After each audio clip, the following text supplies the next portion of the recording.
আমার ছেলে একটা ডাক্তার। কি ডাক্তার? আরে আমারে চিনুনি, আমার ছেলে একটা ব্যারিস্টার। আরে চিনুনি, আমার ছেলে উকিল। বলে কি বলে না? বলে কি বলে না? এগুলো গর্ব করার কিচ্ছু না। আপনার ডাক্তার সন্তান আপনার মৃত্যুর সময় কোনো কাজে আসবে না। আপনার ইঞ্জিনিয়ার সন্তান আপনার কোনো কাজে আসবে না।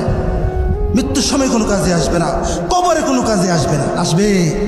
আসবে না। না, আপনার একটা সন্তানকে যদি আলেম বানাইতে পারেন, ওই সন্তান আপনার দুনিয়াতেও কাজে লাগবে, ওই সন্তান আপনার মৃত্যুর সময় কাজে লাগবে, ওই সন্তান আপনার কবরে কাজে লাগবে, ওই সন্তান আপনার হাসরে কাজে লাগবে। ঠিক কিনা বলেন?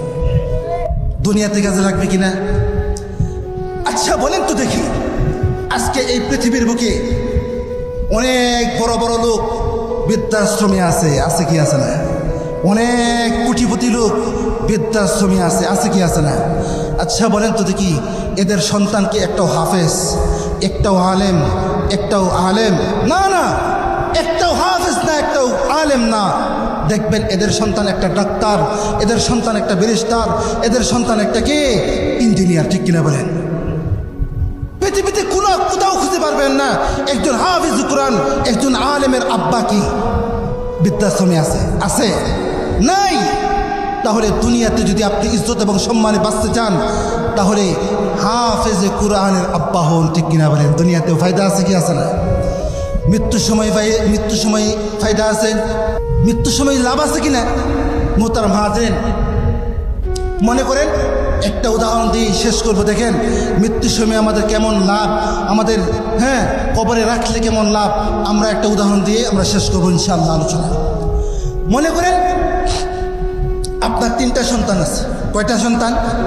3টা সন্তান। একটা হলো ডাক্তার, একটা হলো কি ডাক্তার, আরেকটা হলো ইঞ্জিনিয়ার, আরেকটা হলো আলেম, আরেকটা হলো কি আলেম।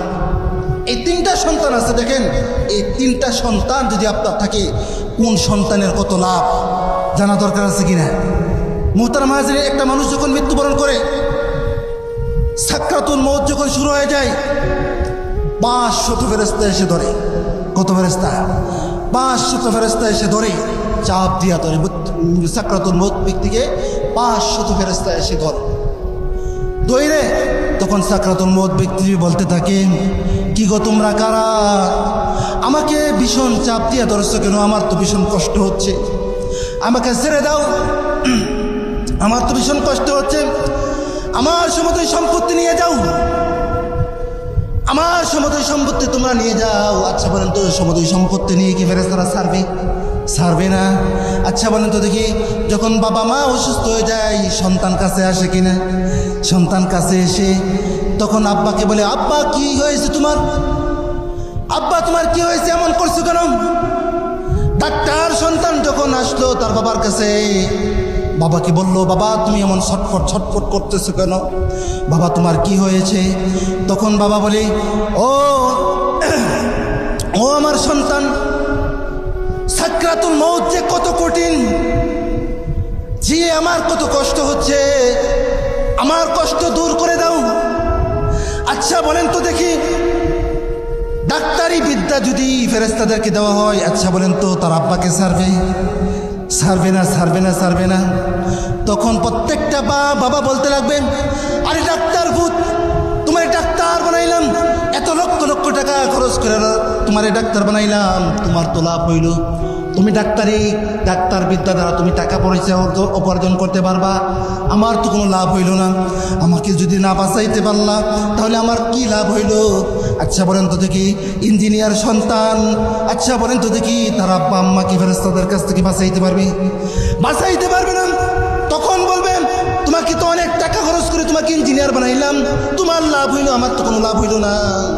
মুহতারাম হাজির, আপনি যদি আপনার একটা সন্তানকে যদি আলেম বানাইতে পারেন, হাফেজ বানাইতে পারেন, আপনার যখন সাকরাতুল মউত শুরু হয়ে যাবে, ওই সন্তান যখন আপনার মাতার কাছে এসে বসে সূরাতুল ইয়াসিন তেলাওয়াত শুরু করবে, সূরাতুল ইয়াসিন তেলাওয়াত শুরু করার সাথে সাথে সমস্ত ফেরেশতারা আপনার আযাব বন্ধ করে দেবে, সাকরাতুল মউতের যে কষ্ট সাথে সাথে বন্ধ করে দিবে।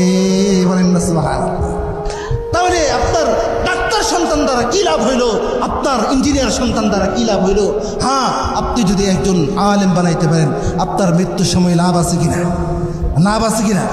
মোহতারাম হাজরিন, আপনার তো ডাক্তার সন্তান নিয়ে গর্ব করি, ইঞ্জিনিয়ার সন্তান নিয়ে গর্ব করি, অথচ আমার জানাজারটা দেওয়ার মতন আমার একটা সন্তান নাই, ঠিক কিনা বলেন? মসজিদের ইমাম সাহেবের কাছে গিয়ে বলি, ও ইমাম সাহেব, আমার আব্বা মারা গেছে, আমার আব্বার জানাজার দেন, আমার আব্বার জানাজার জন্য আসেন। বলি কি বলি না? এটা তো গর্ব করার কিছুই না। যদি আপনার সন্তান আপনার জানাজারটা পড়াইতে পারে, তাহলে আপনার গর্বের বিষয়, ঠিক কিনা বলেন? মুহতারাম হাজিরিন, মুহতারাম হাজিরিন, আপনার সন্তান যখন আপনার জানাজারটা পড়াবে, আর যদি ইমাম সাহেব জানাজার পড়ায়, সমান হবে না বেশ কম? বেশ কম হবে। আপনার সন্তান যখন আপনার জানাজার পড়াবে, কাদু কাদু বাপ নিয়ে যখন আল্লাহকে ডাকবে, আল্লাহু আকবার, তার সমস্ত জিনিস তার চোখের মাঝে ভেসে আসবে যে আমার আলেম বানানোর জন্য আমার আব্বা কত কষ্ট করছে, আমার আম্মা কত কষ্ট করছে। কাদু কাদু বাপ নিয়ে যখন আল্লাহকে ডাক দিবে, আল্লাহু আকবার, আল্লাহ তাআলা যখন ফেরেশতাকে বলেন, ও ফেরেশতা, আমার আলেম কাঁদে কেন, আমার হাফিজ কোরআন কাঁদেন কেন? তখন সাহাবা ফেরেশতারা বলতে থাকে, ওগো আল্লাহ, এই যে আলেম এই জন্য কাঁদে যে তার আব্বা মারা গেছে, তার আম্মা মারা গেছে, এই জন্য কাদু কাদু বাপ নিয়ে তোমাকে ডাক দিছে। আল্লাহ তাআলা তখন বলতে থাকে, ও ফেরেশতারা, তোরা সাক্ষী থাক, তোরা সাক্ষী থাক, এই যে আলেমের আব্বা আম্মা মারা গেছে, এই আলেমের কারণে, এই হাফিজের কারণে তার আব্বা আম্মার জীবনের সব গুনাহ মাফ করে দিলাম। বলেন না সুবহানাল্লাহ। মোহতারাম হাজিরিন, এই যে দেখছেন, একজন আপনার যদি সন্তানকে আলেম বানান, হাফিজ কোরআন বানান, তাহলে আপনার দুনিয়াতেও লাভ, আপনার বৃদ্ধাশ্রমে থাকতে হবে না, দুনিয়াতেও লাভ, আপনার মৃত্যুর সময় লাভ, কবরের মাঝে লাভ, হাসরের মধ্যে লাভ আছে কি আছে না?